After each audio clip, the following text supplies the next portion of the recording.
사람들의 이름들이 기록되고 있는 것을 볼 수가 있습니다.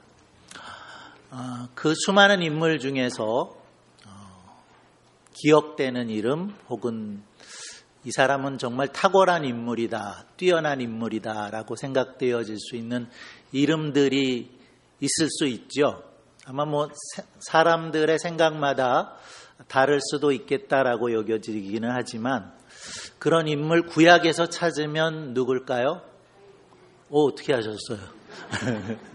다윗을 우리가 꼽을 수 있겠습니다. 물론 모세 같은 인물도 위대한 인물이지만 구약에서 가장 뛰어난 인물을 뽑으라 하면 다윗을 우리가 뽑아도 그렇게 문제가 되지 않겠다라는 생각을 해보게 되고요. 귀향에 꼽아봤으니까 신약에서도 한 인물 꼽아볼까요?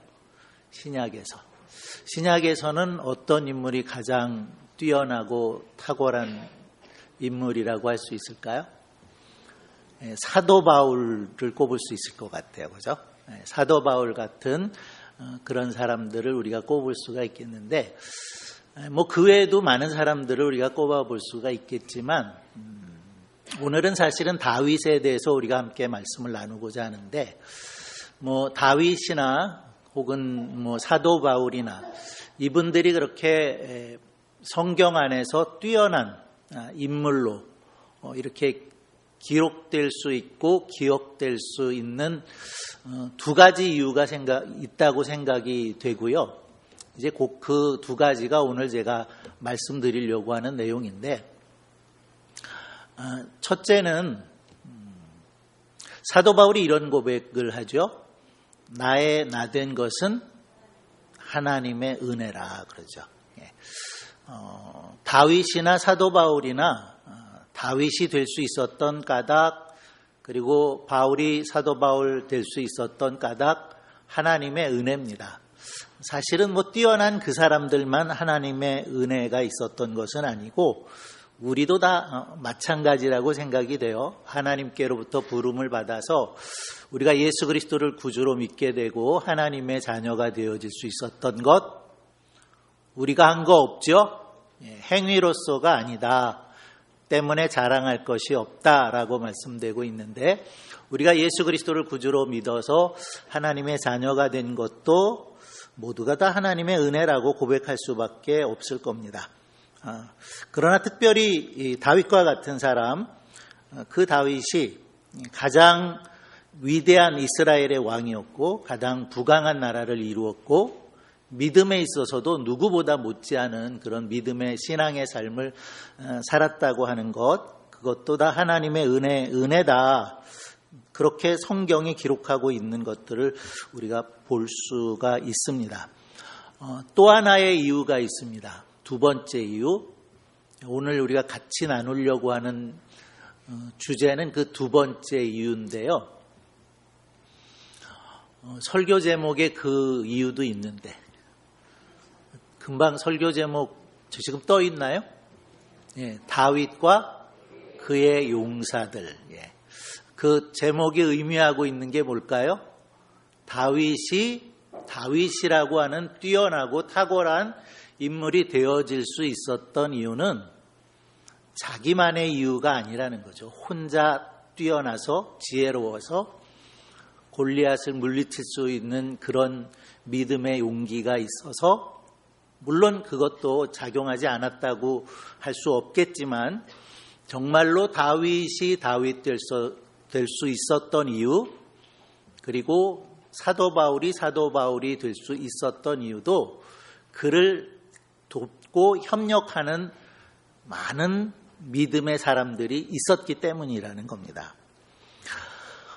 오늘 8월의 마지막 주일인데요. 8월의 말씀 혹시 보지 않고 하실 수 있을까요?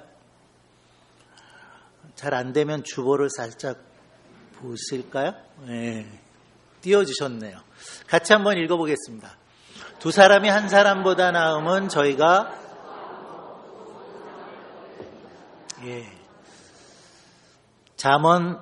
전도서 4장 9절의 말씀이죠. 두 사람이 한 사람보다 나음은 저희가 수고함으로 좋은 상을 얻을 것임이니라 그랬어요. 하나보다는 둘이 낫다는 얘기입니다. 둘이 협력하고 수고할 때 좋은 상을 얻을 수 있다. 요즘 많이 하는 말로는 무슨 효과가 있다는 거예요? 시너지 효과가 있다. 그런 얘기를 하는 거죠.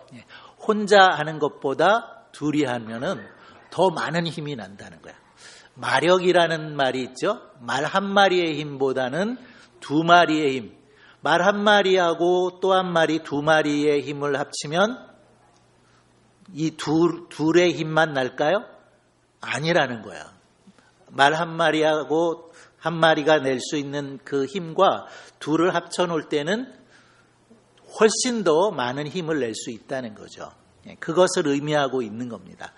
함께할 때, 협력할 때 혼자가 아닌 것보다 혼자인 것보다는 둘이인 것이 훨씬 그 삶이 복된 삶이 될 수 있다라는 말씀을 하고 있는데 그 전도서 4장 9절 이하의 말씀은 이렇게 기록이 되고 있어요.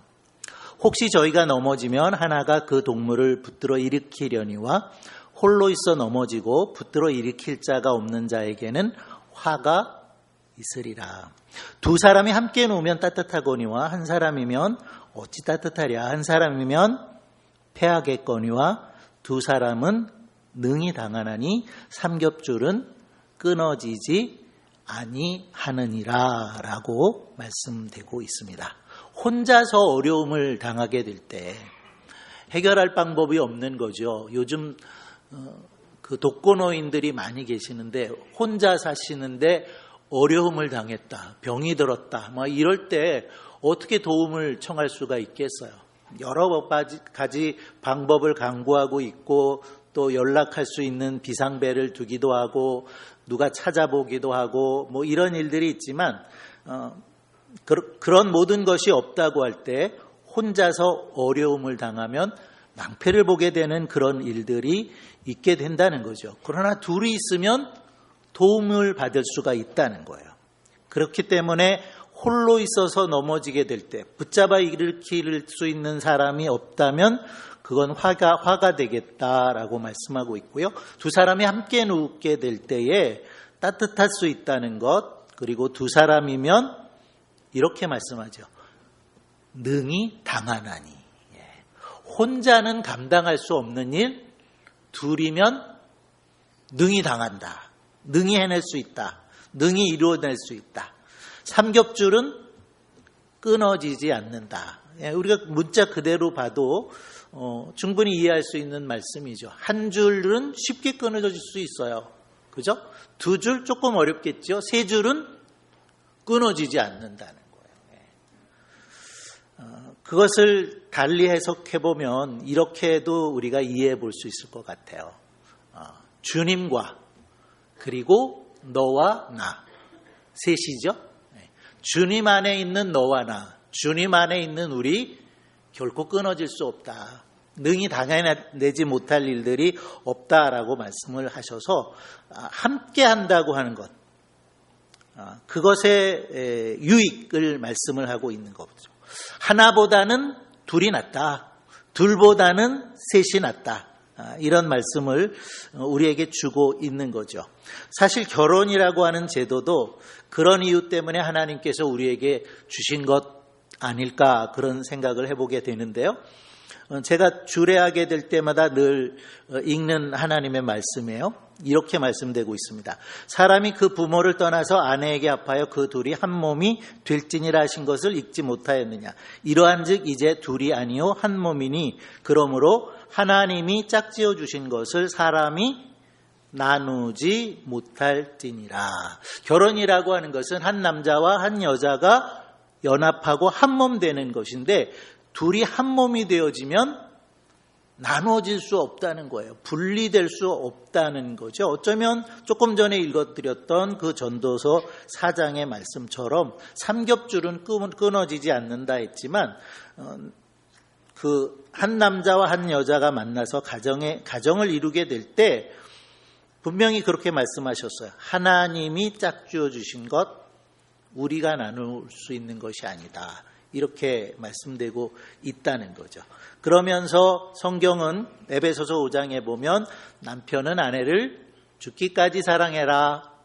아내는 남편을 사랑하는데 어떻게 사랑하라? 순종함으로 사랑하라. 이렇게 말씀하시면서 또 교회에 대해서 말씀하시죠. 교회의 머리가 되시는 예수 그리스도는 우리를 위해서 십자가에서 죽으셨다. 몸된 교회에 지체된 우리는 주님을 사랑하되 순종해야 된다. 이 비밀이 크도다 그러셨어요.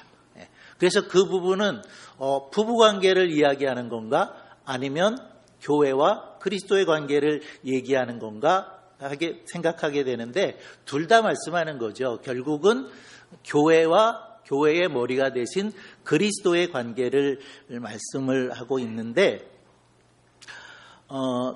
부부를 이루는 그 일은 둘이 한 몸을 이룬 거라고 할 수가 있겠지만 교회는 여러 지체가 한 몸을 이룬 겁니다.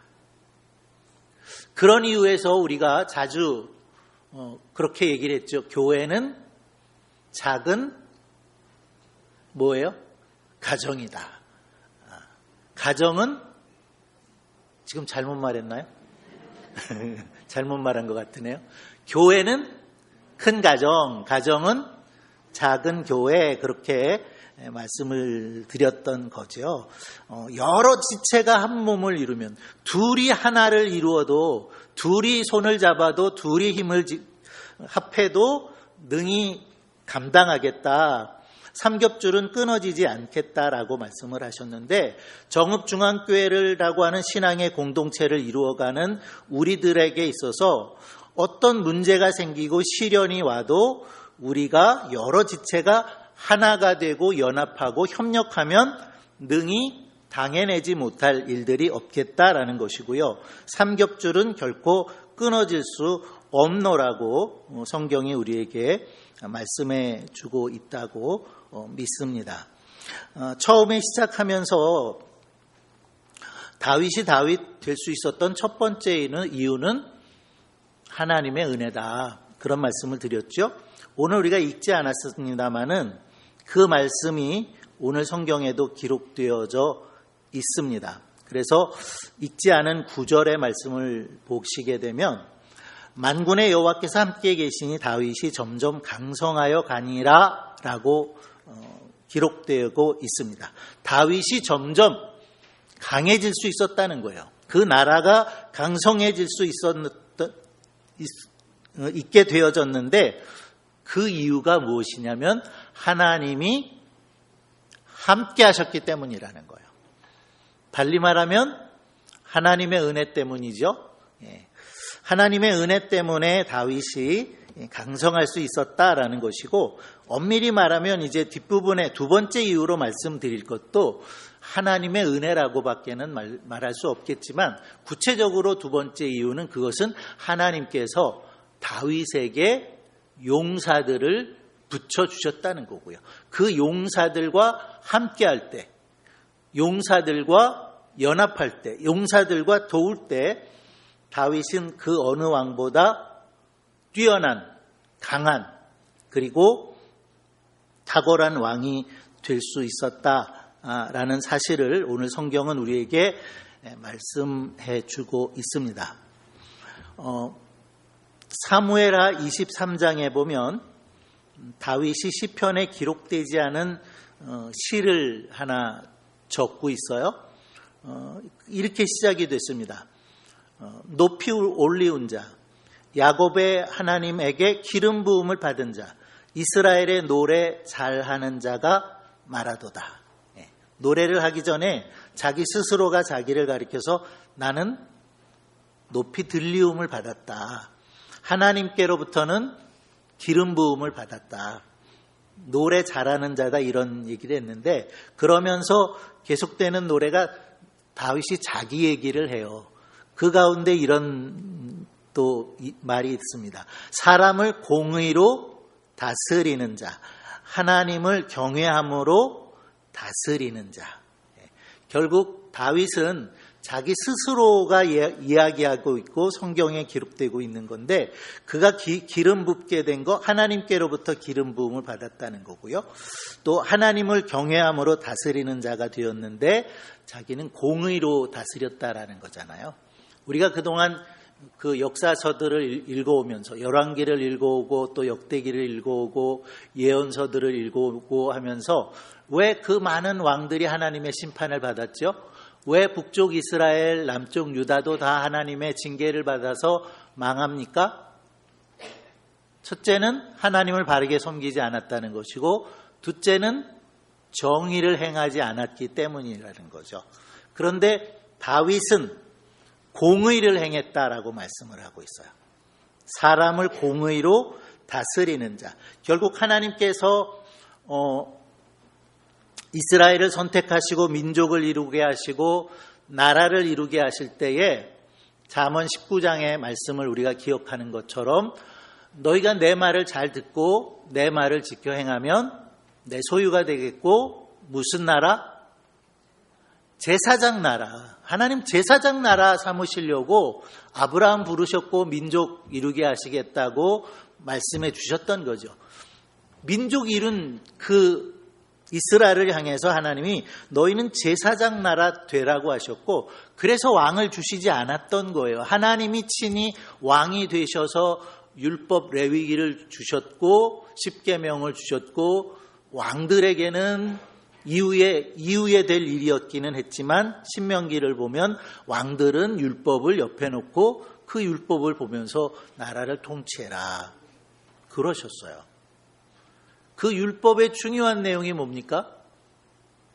예수님은 하나님 사랑, 이웃 사랑으로 요약해 주셨지만 율법은 생명 존중, 그리고 사회적인 약자, 그들을 보호해라. 그래서 나그네, 과부, 고아 이런 사람들을 잘 보라고 돌보라고 말씀하고 있는 거잖아요. 그런 일이 다윗 왕 시대에는 이루어졌다는 거예요.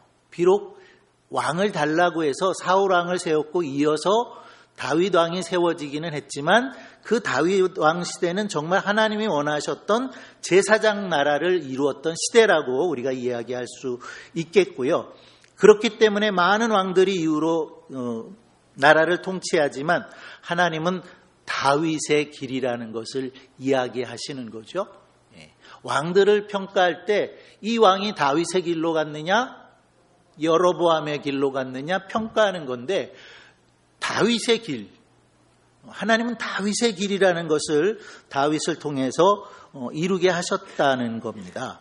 그리고 성경에 많은 이름들이 있지만 다윗을 향해서 다윗은 하나님의 마음에 합한 자다, 이런 이름을 다윗이 받게 되어진 거죠.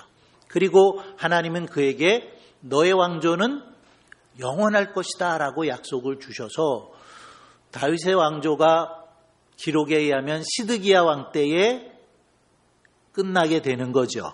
그러나 마태복음 1장 1절에 가서 보면 아브라함과 다윗의 자손 예수 그리스도의 세계라 하는 말씀과 예수님을 향해서 다윗의 자손 예수여라고 불렀던 것처럼 다윗의 혈통을 통해서 왕의 왕이신 구주이신 메시아이신 그리스도가 이 세상에 오셨고, 그분이 지금도 우리를 위해서 하나님의 우편에서 기도하고 계시고 마지막 때는 구름 타고 오셔서 하나님의 나라를 온전케 이루시게 하겠다는 그러한 약속들을 다윗에게 주셨다는 거죠.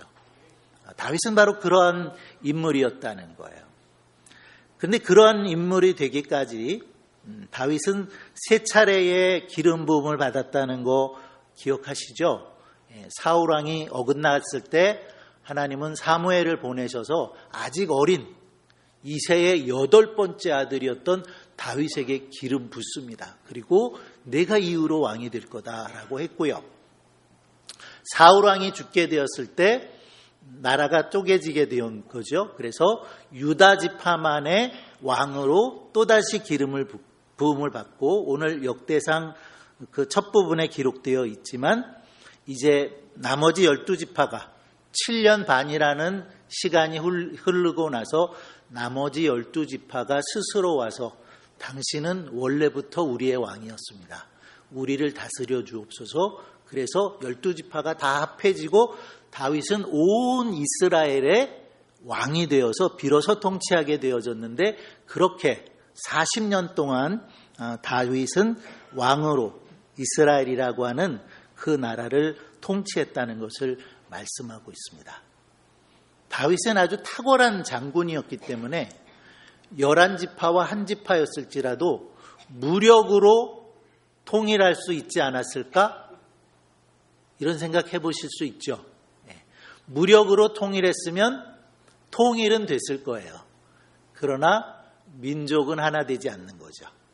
그런데 다윗이 7년 반을 기다리면서 나머지 11지파를 품게 되었을 때 그 11지파가 스스로 와서 당신이 왕이었고 당신이 우리를 다스려 주옵소서 해서 나라를 다시 하나로 하는 그런 왕으로서 통치하는 다윗이 되었다고 하는 사실들을 성경은 우리에게 말씀을 해주고 있는 거죠.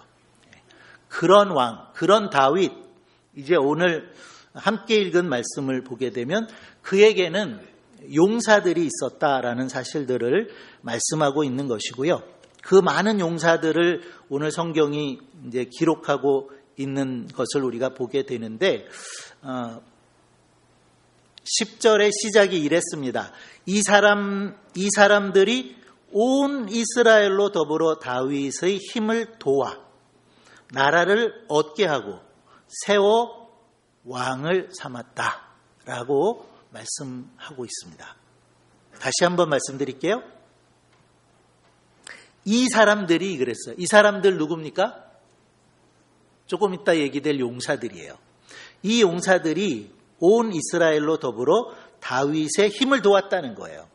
그리고 나라를 얻게 하는 용사들이었고 그를 세워서 충성되게 충성했던 사람들이 바로 그 용사들이었다. 힘을 돕는 용사, 그리고 다윗을 세워서 왕이 되게 했던 사람들이 바로 이 용사들이었다라는 것을 말하고 있다는 거죠. 우리가 성경을 읽어보면 그 용사들의 숫자는 정확히는 30명이었던 것 같아요.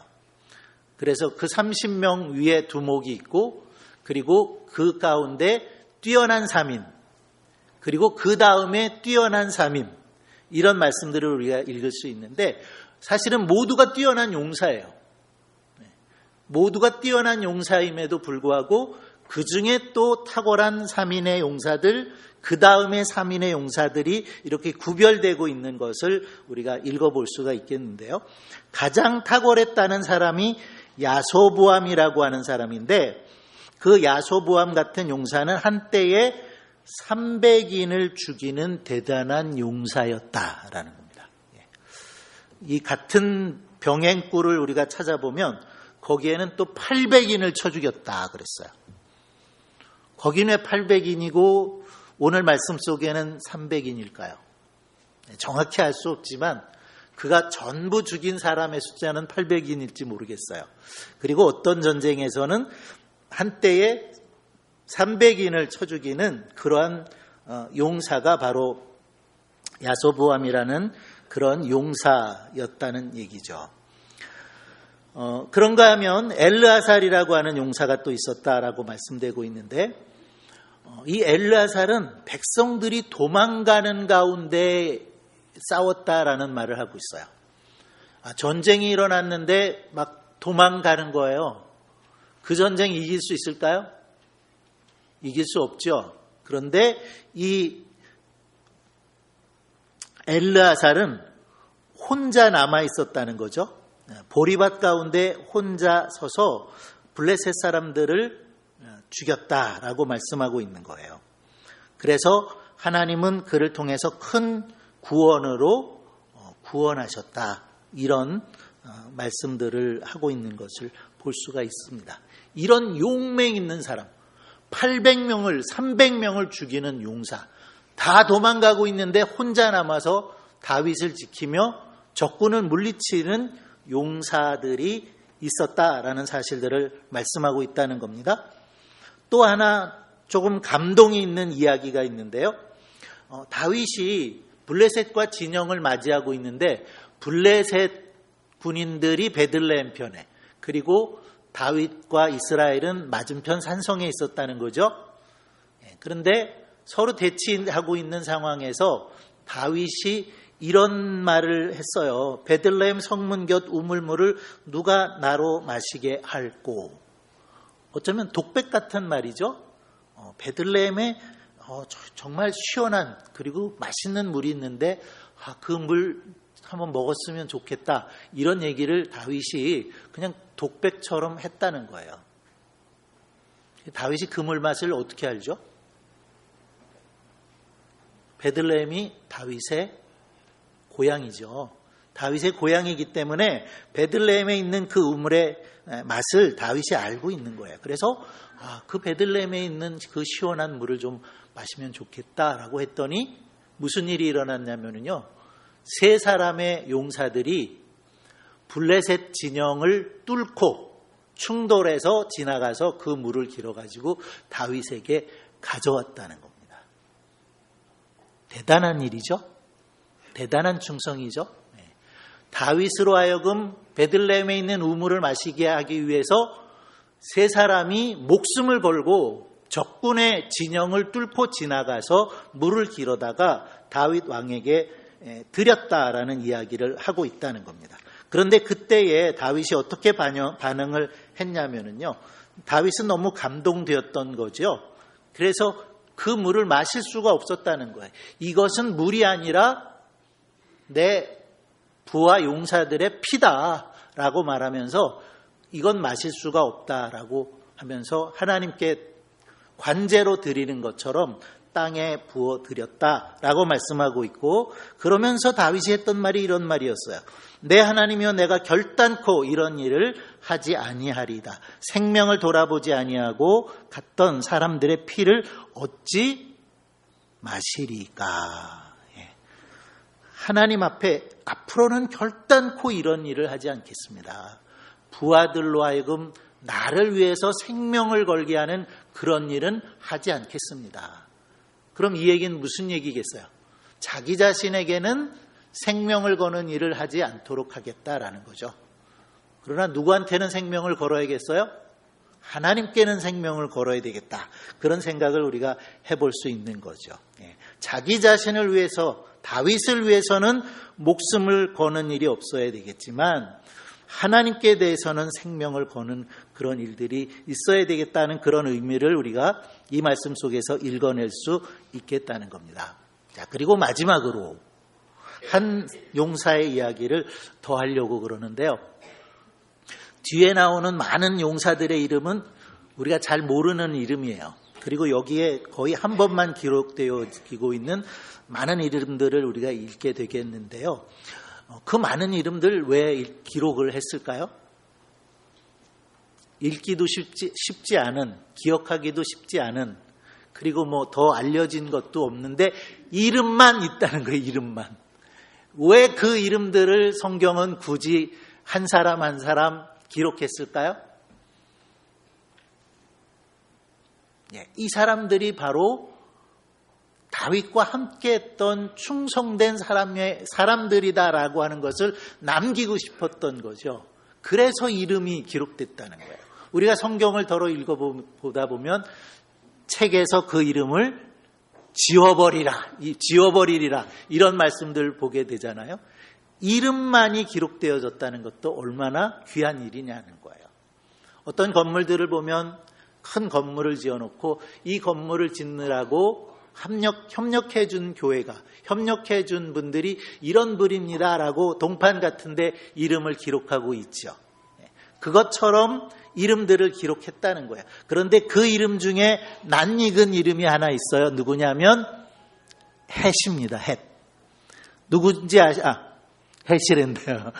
헷 아니에요. 헷사람 우리아예요. 그죠? 헷사람 우리아라고 하는 이름이 뒤에 쭉 가다 보니까 나와요. 우리아가 누구죠? 밧세바의 남편이에요. 그 사건은 다 설명드릴 수가 없겠고요. 이 우리아가 얼마나 충성된 사람이었는가만 설명을 드릴게요. 다윗이 그 우리아를 불러들입니다. 그리고 잘 먹입니다. 술 마시게 합니다. 그리고 너 집에 가서 쉬어라 그랬어요. 아침에 보니까 우리아는 집에 가지 않았어요. 성문 앞에서 부하들과 같이 잤어요. 다윗이 다시 한번 둘째 날 더 술을 많이 먹여서 취하게 하고 우리아를 집에 가서 꼭 집에 가서 자라 그러고 보냈죠. 이유는 설명 안 드려요. 네.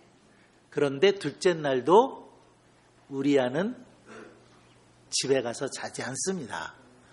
내 동료들이 지금 전쟁터에서 생명을 걸고 싸우고 있는데 내가 어떻게 편히 집에 가서 아내와 함께 잠을 자느냐. 그것이 우리아의 생각이었죠. 물론 그 일 때문에 우리아는 전쟁터에 나가서 죽게 됩니다마는 바로 그런 충성을 우리가 본다는 거죠. 다윗과 그의 용사들 얼마나 그들이 충성되었는가, 용감했는가, 용기가 있었는가, 생명을 걸었는가 하는 것들을 우리가 볼 수가 있겠다는 겁니다. 구약의 이스라엘은 오늘의 교회고요. 또 오늘 말씀 속에 그 용사들은 어떤 면에서는 교회, 예수 그리스도를 머리로 하는 우리 교회 신앙의 공동체라고 말할 수가 있겠는데 실제로 성경이 그렇게 말합니다. 디모데후서에 보면 이렇게 말하죠. 내가 그리스도 예수의 좋은 군사로 나와 함께 고난을 받을지니 군사로 다니는 자는 자기 생활에 얽매이는 자가 하나도 없나니 이는 군사로 모집한 자를 기쁘게 하려 함이라 그랬어요. 네. 내가 그리스도 예수의 좋은 군사로 나와 함께 고난을 받을지니 우리도 다 그리스도로부터 부름받은 군사라는 겁니다. 좋은 고난을 함께 받아야 되고 모집한 자를 기쁘게 하기 위해서 자기 생활에는 얽매이지 않는 우리가 되어야 하고 모집한 예수 그리스도를 기쁘게 하는 그런 그리스도의 군사가 되어야 한다고 말씀하고 있다는 거죠. 우리가 그리스도의 군사라면 자신의 안일함이나 즐거움은 버릴 수 있어야 된다는 거예요. 그리고 주님 앞에 충성할 때에 죽기까지 피 흘리기까지 헌신하며 봉사하며 충성해야 한다는 거죠. 다윗과 그와 함께 했던 여러 용사가 있었던 것처럼 그것을 교회에 빗대면 교회 안에도 목사가 있고 장로님들이 계시고 권사님들이 계시고 집사님들이 계시죠. 하나님께서 우리에게 직임들을 다 주셨다는 거예요. 오늘 그 용사들이 생명을 걸고 다윗과 함께하면서 용기를 내서 자기들의 직임을 다 맡을 때에 다윗은 그 누구보다도 강한 나라를 이룰 수 있었다고 하는 것 우리가 함께 기억할 수 있기를 바랍니다. 그리고 우리 한 사람 한 사람이 몸된 교회를 위해서 다 부름받은 그리스도의 군사임을 기억해서 맡은 직임에 성실해야 돼요. 맡은 직임에 충성을 다하는, 아니 생명을 거는, 주께서 우리를 위해서 십자가에서 대속의 죽음을 죽으셨기에 우리도 십자가를 지고 주님을 위해서 충성을 다하기로 몸된 교회를 세우기 위해서 함께 연합하고 협력하고 한 몸 이루는 성도들이 다 되시기를 바랍니다. 기도하겠습니다. 하나님 아버지 은혜를 감사합니다. 역대상의 말씀을 통해서 다윗과 그의 용사들에 대해서 함께 말씀을 나누었습니다. 다윗이 강성한 나라를 이룰 수 있었던 것,